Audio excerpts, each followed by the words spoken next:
yung upa dun sa Toronto, yung upa ng bahay nila na parang panagre-rent sila ngayon. Magre-rent sila ngayon ng bahay, nakakuha sila. Iba na ang patakaran din minsan.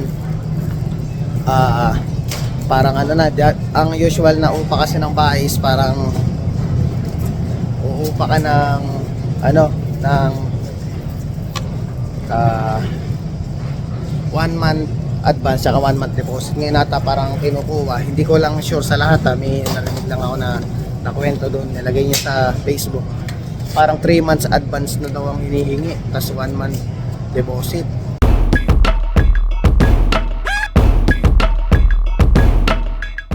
Yan, good morning sa inyo mga kamamaw.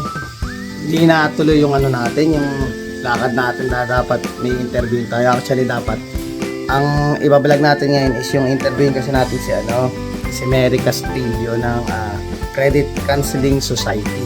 So ano siya, parang credit counselor siya. So marami siyang may tutulong sana sa atin na nire-risked na lang, pero syempre matutuloy pa rin naman yun. Nagkataon lang kasing may appointment siya, kaya i-risked na lang namin yung schedule ng aming interview for vlogging. So ang ayan sana natin sa kanya yung mga i-share sana niya sa atin o maituturo or para mabigyan tayo ng guidelines is all about sa ano talaga dito. Actually sa ano siya, ayan, ito. Tuturo sana niya sa atin yung yung credit reporting in Canada. So may mga question tayo nakahanda doon na tatanong natin sa kanya, na i-explain niya lahat para mapaayos ba yung credit yung credit history natin, para tuturo niya kung paano ba magpaganda ng credit score. Or ito pang natin yung top 2 na actually tatlong topic yon. Yung dalawa pagsasamahin ko na sa isang vlog, yung isa hihiwalay ko dahil sobrang habang diskusyonan yun or paliwanag or explanation ni Mary para ma-share natin sa mga kababayan natin. Kaya hatiin ko sa dalawa, bali 2 part ng episode ng vlog natin yan. So yung pangalawang topic natin is yung lending guidelines, what banks look at when giving a loan. So ayun, mga nito yung mga guidelines na ba yung mga nakukuha natin sa bangko pag gusto nating mag-loan. Ayan, rin niya, i-discuss din niya sa atin yon. So sa akin, makakatulong din sa akin to kasi malaking bagay to, na lalo na kapag nandito ka at may mga bad credit ka or mga something na gusto mong mag-loan at kukuha ka ng kung ano mang paggagamitan mo. Ito yung mga guidelines na pwede mong gawin or pwede mong sundin para makapag-loan ka or magamit mo siya sa mga susunod na pagkakataon or mga plano mo sa buhay. Ito pa yung isa, yung what is needed to buy a house in Canada. So ayan, lahat yan mga topic na pag mga balak mo kumuha ng bahay, ano ba yung mga dapat mong ayusin muna, ano ba yung mga magagandang bagay na pwede mong gawin na agad bago ka pa mag-apply ng bahay, para at least yung credit score mo or everything na pwede mong gamitin pa nag-apply ka ng bahay na makakaganda sa pag-apply mo, na mabilis ka ma-approve. Iyan, ipapaliwanag din sa ni Mary yan.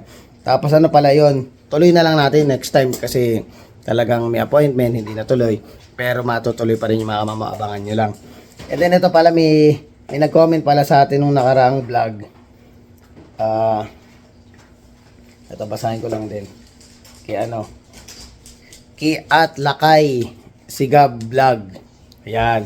So ayan, actually ang sinabi niya is kawawa naman. Ito yung sa yung nagkakawalaan ng sasakyan dito sa Canada. Ito yung nag-comment niya ito. Kawawa naman, hindi na talaga nabawi, Sir Kamamaw. Parang dito din sa Saudi, ginagamit na car race sa malayong lugar dito sa Saudi, tapos iniiwan kung saan, kaya ingat po Lord sa yon.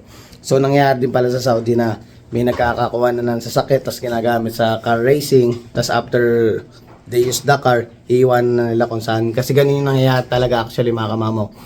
Parang 7 years ago na may nabalitaan din akong gano'n na hindi naman car racing niya ginamit, or hindi natin alam kung sa car racing ginamit.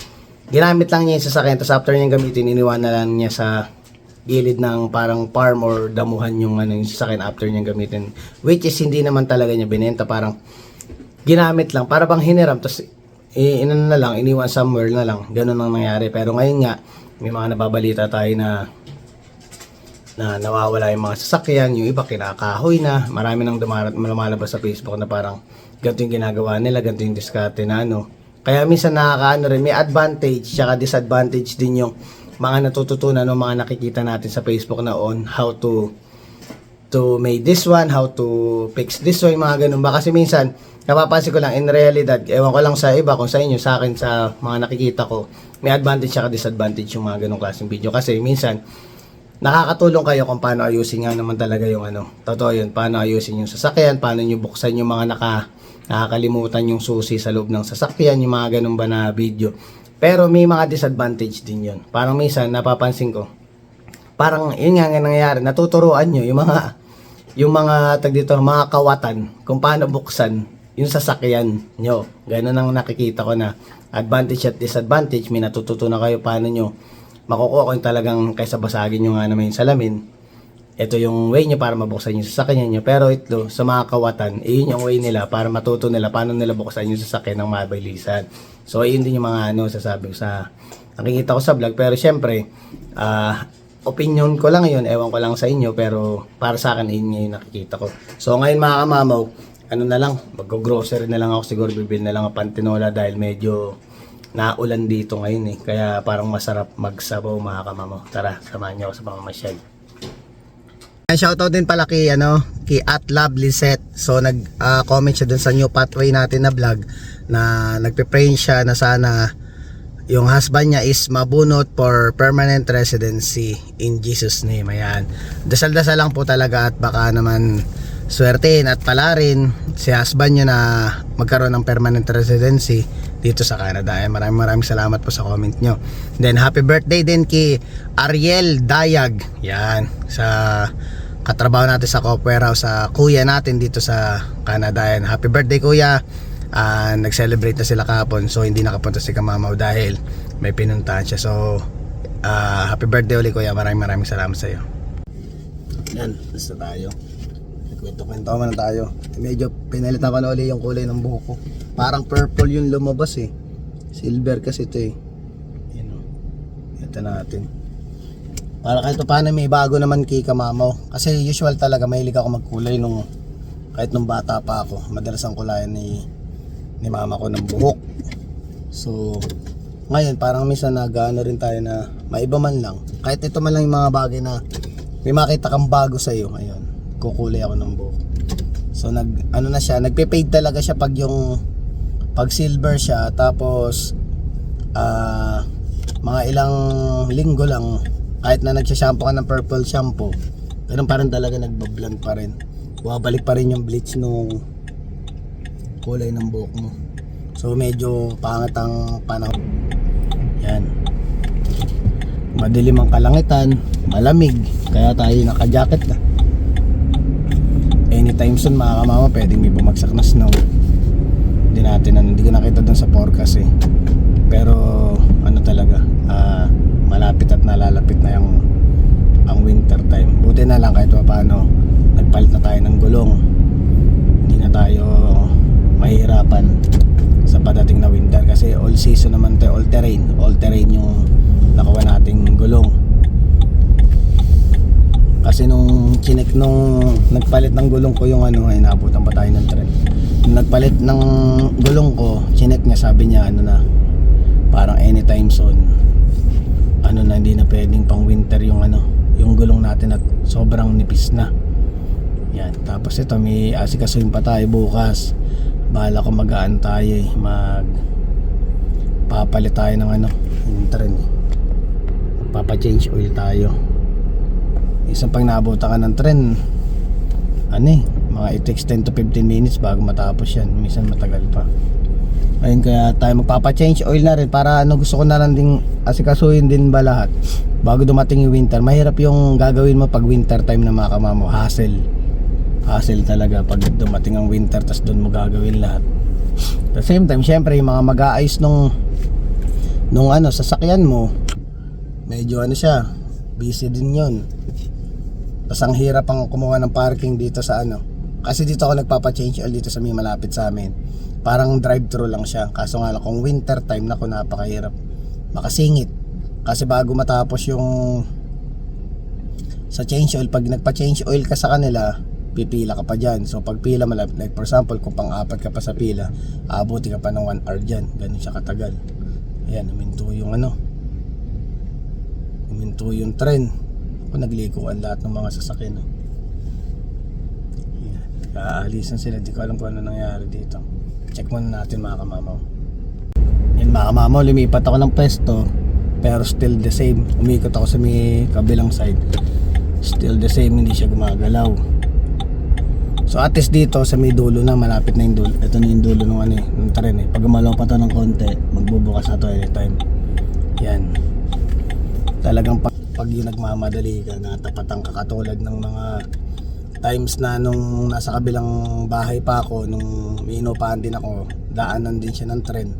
Ang nangyari sa akin, papasok naman ako sa trabaho. Yun ang mahirap, na pagpapasok ka sa trabaho, tapos ang allowance mo usually dito naman, kasi hindi naman ganong kalayuan din yung mga trabaho. At the same time, madalang ang traffic. So kung malayo na yung mga 20 minutes to 25 minutes na drive way papunta sa trabaho, minsan pag natapat ka na, saktuhan ka pumasok at natapatan ka ng tren, nako, late ka na sa trabaho. First time ko na experience yun dati, pero hindi dun sa co-op, sa ibang trabaho ko. Naabutan ako ng ano, nalate ako ng almost 30 minutes na dahil sa kakahintay sa tren. Etong tren na to, hindi ko alam bakit huminto. Hindi siya gumagalaw, nakahinto siya. Hindi natin alam kung anong nangyari sa may bandang harapan. Medyo matatagalan to. Pero hindi naman tayo nagmamadali, at ano lang naman natin is mag-grocery lang tayo. Ay halos lahat ng mga sasakyan nag-aalisan na. Lilipatan na sila ng ano, yun. Lilipatan na sila ng way.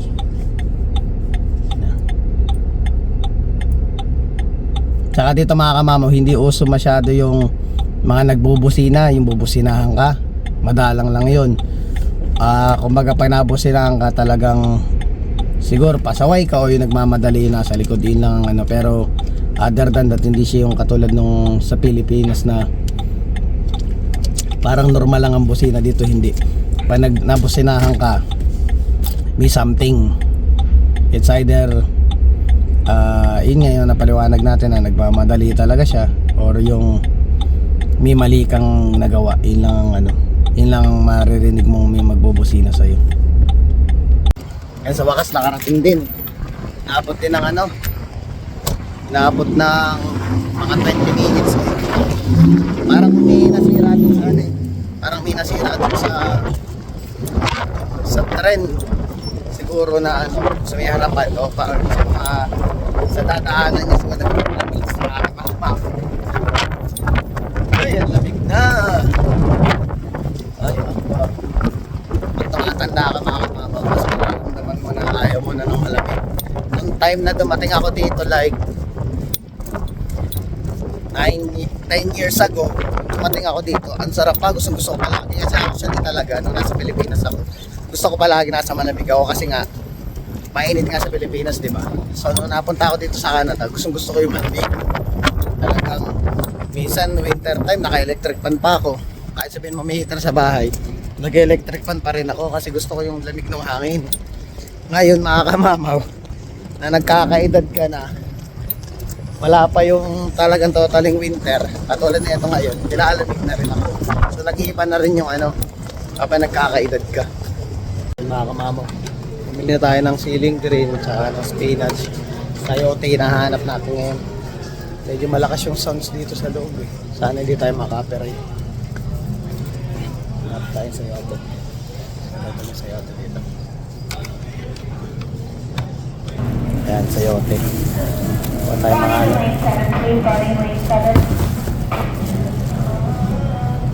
Dalawa na. Siguro dalawa okay na.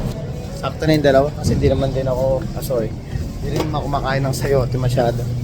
Spinach pwede pa. Ano na lang, manok tsaka bigas. Yan. Bigas. Ayun nga yung nausapan natin kanina about dun sa, sa lamig. Pag nagkakaedad ka na, nag-iiba na rin yung ano. Ngayon wala na, mahina na tayo sa lamig. Yan, bango ng ano, yung manok. Marami namimili ngayon medyo ano sila, mga day off siguro, pahinga. Yun, may mga nakikita rin tayo sa ibang vlog mga kamama na grabe pala yung ano, yung upa dun sa Toronto, yung upa ng bahay nila na parang panagre-rent sila ngayon, magre-rent sila ngayon ng bahay, nakakuha sila, iba na ang patakaran din minsan. Parang ano na, ang usual na upa kasi ng bahay is parang uupa ka ng ano, ng 1 month advance saka 1 month deposit. Ngayon nata parang kinukuha, hindi ko lang sure sa lahat may narinig lang ako na nakwento doon, nilagay niya sa Facebook, parang 3 months advance na daw ang hinihingi, tas 1 month deposit, parang ganun ang hinihingi ngayon. Kaya sabi ng babae parang not exactly dun sa price na biligay, parang kung i-convert mo daw sa Philippine money is 400,000 na. Isipin mo yung mga kamamo, umupa ka pala, nagsisimula, lalo kung pagdating mo nagsisimula ka pa lang sa ano, sa mga ganun, tapos ganun na agad yung babayaran mo, ang hirap makabalik. Hindi naman din ganun kalakihan din ang sweldo mo pag nag-start ka, conforme sa trabaho na makukuha mo. Kaso nga lang kung ganun magsisimula ka, ganun agad ang ilalabas mong pera, parang grabe naman ang ano, napakahirap naman nun, hirap mag-adjust nun. Kung may budget ka, walang problema, pero kung nagsisimula ka, saka kukuha ng ganong klaseng pera, di ba? Kaya yung iba, napabalitaan natin, hirap na hirap sila. Yung iba, hindi pa makakita ng tutuluyan nila dahil mahirap doon sa lugar na yung mga busy ban, like yung mga Toronto. Kaya mas swerte pa rin yung mga taong nandito sa ano, nandito sa Saskatoon. Mas ano pa rin, masuswerte pa rin tayo dahil kahit pa paano hindi natin na-experience yung mga ganong kahihirap na situation. Ayan, kuha na rin tayo ng itlog, ang paborito kong ulam. Makakasurvive tayo dito kahit ano lang, kahit itlog lang. Sanay tayo sa ganyan. Sa mga Pilipino, sana yan, mabubuhay sa itlog yan. Ayan, kompleto na. Namili tayong manok, sayote, siling green, saka spinach. Yan. Yan mga kamamaw, tatawag na ng change oil. Yan, kaya iba na rin mga kamamaw din ang nangyayari dito. Usual, from before na ang mga naririnig mo is after yung mga galing dito sa Saskatchewan na nagkaroon ng permanent residency, naglilipatan sa mga big city. Ngayon baliktad na mga kamamaw, iba na ang panahon ngayon. From dating silang naglilipatan sa small city, naglilipatan sila sa big city. Ngayong mga nasa big city ngayon, naglilipatan sa small city. Dahil alam nyo ba kung bakit? Yun yung mga reason na bakit sila lumilipat na kayo sa mga small city. Dahil ay pagdating sa when it comes sa ano nga, parang cost of living na tinatawag, iba ang buhay mga kamamo, honestly, sa mga big city. Iba na ang buhay ngayon, medyo ang hirap bang mabuhay sa big city.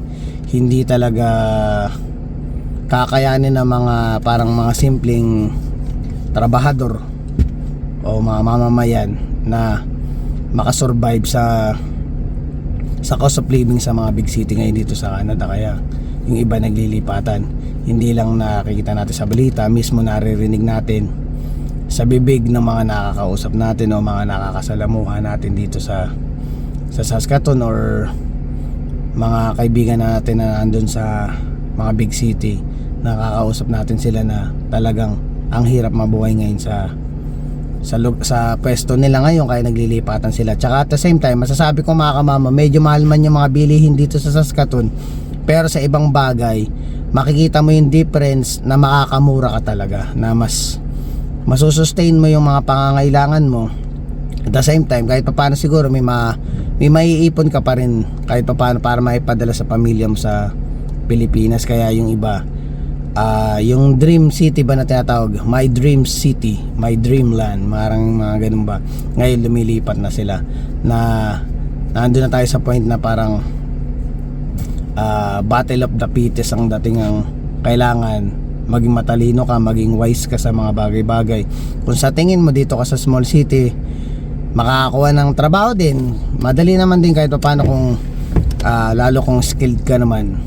Sandali lang siguro makakakuha ka ng trabaho dito, dahil dun sa mga nakarang vlog natin, marami ding hiring when it comes sa skilled person. Maraming hiring dito na gustong kunin ng Saskatoon or ng Saskatchewan, na kung pwede ka, di lumipat ka na lang dito kung talagang iniisip mo is more on makaipon, more on medyo makagaan ng konti yung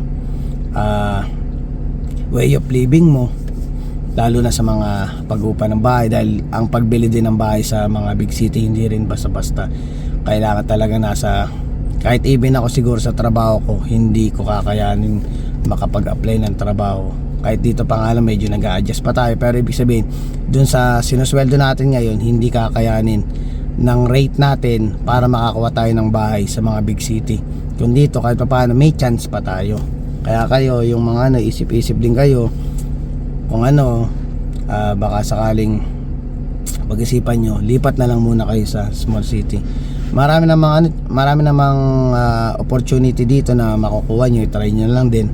Hanap na lang din kayo sa Saskatchewan.ca tsaka sa sasjob.ca. Ayan, hanap-hanap din kayo. Parang ko na lang, ang sa akin yung ito'y ko na lang, payong kapatid o kababayan na lang din sinasabi ko. Pero nasa sa inyo pa rin yun kung gusto nyo lumipat or hindi. Pero syempre, nasa tao pa rin naman yun, paano mo madidiskarte ng buhay mo, paano mo mapapaayos lahat.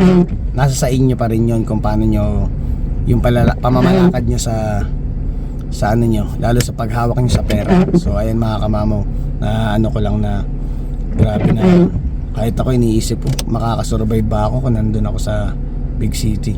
Kaya shout out sa mga Pilipino na nagsisikap at nagtsatsaga sa lahat ng mga bagay na pinagdadaan ako. Nandito man kayo sa Canada, kung nagsisimula man kayo or dati na kayo nandito sa Canada, saludo ko sa inyo lahat. Alam ko, ramdam ko yung hirap at pagod nyo. Kaya ang sa akin pinagdarasal ko na lang kayo na sana mapaayos ang lahat ng buhay natin dito, dahil lahat naman tayo, kaya tayo nagpunta dito is para mangarap para sa pamilya natin. Yun ang ating number one priority, na talagang kung bakit tayo naging OFW sa simula at ngayon nagkaroon ng permanent residency. At the same time, yung iba is Canadian citizen na dahil sa paghihirap nyo, dahil sa gusto nyo magkaroon ng magandang buhay, ayan, nagtyaga kayo, nagsumikap kayo. Lahat ng Pilipino, mga kamamo, saludo ko dyan, masisipag lahat yan. Lahat yan, kahit ganong kabigat na trabaho, gagawin yan. Minsan dumarating pa sa point kahit mababa ang sweldo, tatanggapin yan, magkaroon na ng ekstrang kita para sa kanilang pamilya. Kaya maraming salamat at saludo sa inyo mga kamamo. So hanggang dito na lang ang vlog. Please don't forget to like, share, subscribe and hit the notification bell for more updates of my video. See you mga kamamo.